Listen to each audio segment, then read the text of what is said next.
नमस्कार, आपके साथ मैं हूं सबीना तामंग देशमुख। नमस्कार, मैं हूं आपके साथ प्रीति रघुनंदन और शुरुआत हम करेंगे आज की सबसे बड़ी खबर के साथ। और इस वक्त की बड़ी खबर आप तक पहुंचा दे कर्नाटक के दक्षिण कन्नड़ से, जहां बीजेपी कार्यकर्ता की हत्या के विरोध में जबरदस्त हंगामा देखने को मिल रहा है। बीजेपी के कार्यकर्ता सड़कों पर उतरकर इस हत्या के विरोध में प्रदर्शन कर रहे हैं।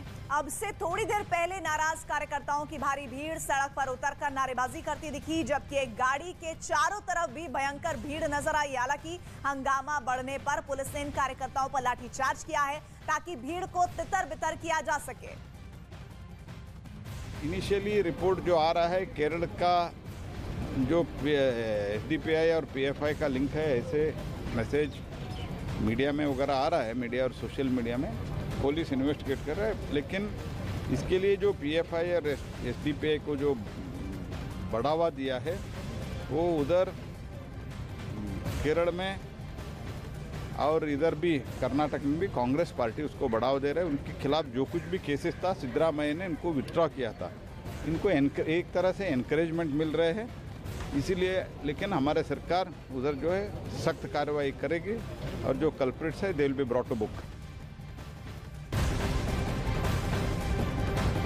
कर्नाटक के दक्षिण कन्नड़ में बीजेपी कार्यकर्ता की हत्या के मामले में तूल लगातार पकड़ता जा रहा है। ये मामला बीजेपी ने इसे लेकर बंद का ऐलान किया है। वहीं माहौल बिगड़ता देख इलाके में धारा 144 लागू कर दी गई है।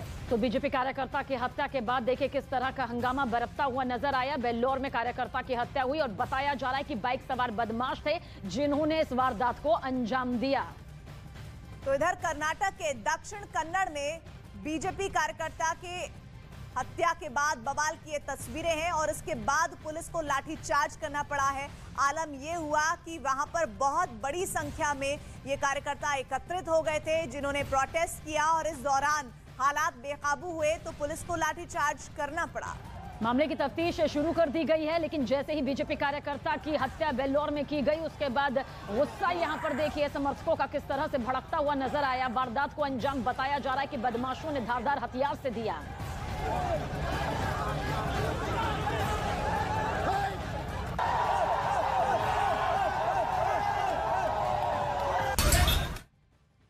तो लाठीचार्ज की तस्वीरें भी आपके सामने आ गई हैं। देखिए, पहले तो झड़प की तस्वीरें पुलिस के साथ आई सामने और उसके बाद किस तरह से पुलिस ने लाठियां भांजी हैं वो तस्वीरें आपके सामने हैं। ये कर्नाटक के दक्षिण कन्नड़ इलाके की तस्वीरें हैं जहां पर वेल्लोर में हुई कार्यकर्ता की हत्या के बाद बहुत ज्यादा बवाल हुआ है।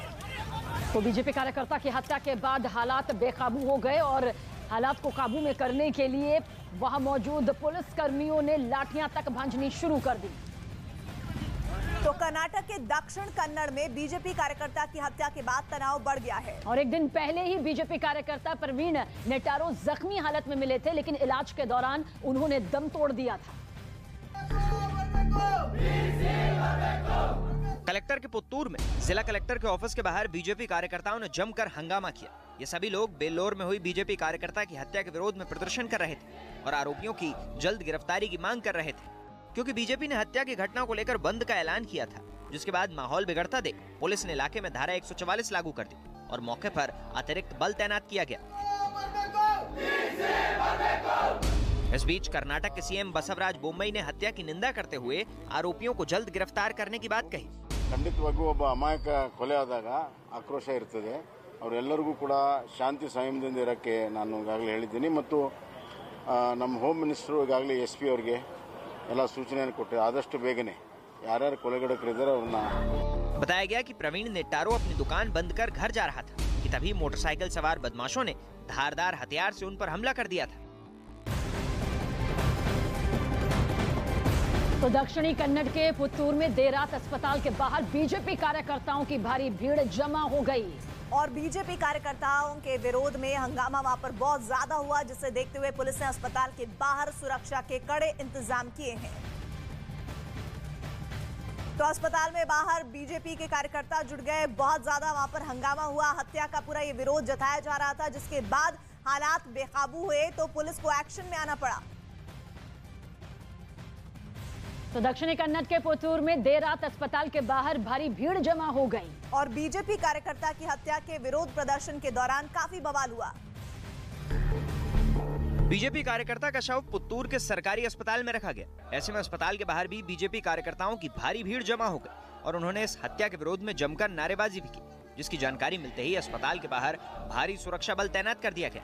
साथ ही तनाव न बढ़े इसके लिए भी तैयारी कर दी गई। उधर हंगामा बढ़ने की आशंका के बाद प्रशासन ने मारे गए बीजेपी कार्यकर्ता का शव उसके परिवार को सौंप दिया।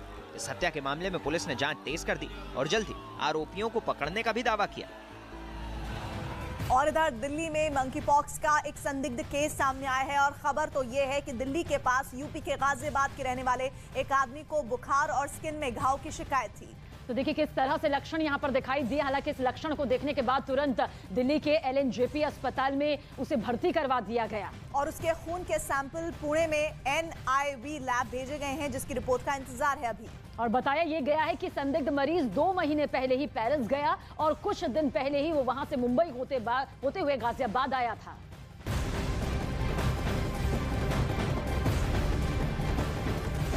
तो उधर केंद्रीय स्वास्थ्य राज्य मंत्री डॉक्टर भारती प्रवीण पवार ने मंकी पॉक्स को लेकर कहा है कि हमारी तैयारी पूरी है और राज्यों को इसकी गाइडलाइन भी जारी कर दी गई है।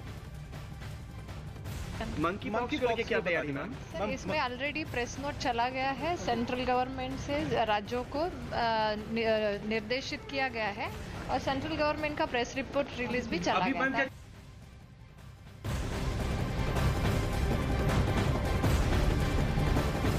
इधर भोपाल में इंजीनियरिंग के छात्र निशांक राठौर की संदिग्ध हालात में मौत का मामला तूल पकड़ता जा रहा है। राज्य सरकार ने इस मामले की जांच SIT के हवाले कर दी है। माना तो ये जा रहा है कि इस केस में कई ऐसे पेच हैं जो निशांक की खुदकुशी के दावे पर सवाल खड़े कर रहे हैं।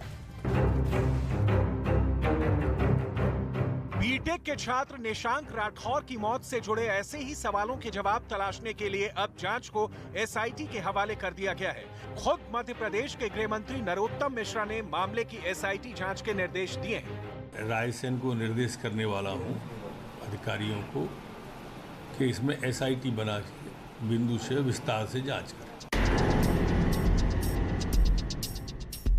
क्यों निशांक राठौर की मौत सवालों में है, इसे समझने के लिए इस टाइमलाइन को समझना जरूरी है।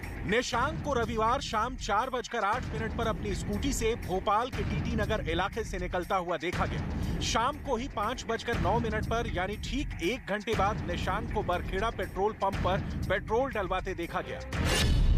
इस दौरान शाम 5:44 पर निशांक के पिता के मोबाइल पर व्हाट्सएप मैसेज आता है। ठीक 4 मिनट बाद यानी 5:48 पर निशांक अपने मोबाइल पर इंस्टाग्राम पर स्टोरी शेयर करता है। शाम 5:50 पर निशांक ने फोटो भी शेयर की। बरखेड़ा में जिस जगह निशांक का शव बरामद किया गया वहां से GT एक्सप्रेस 6:05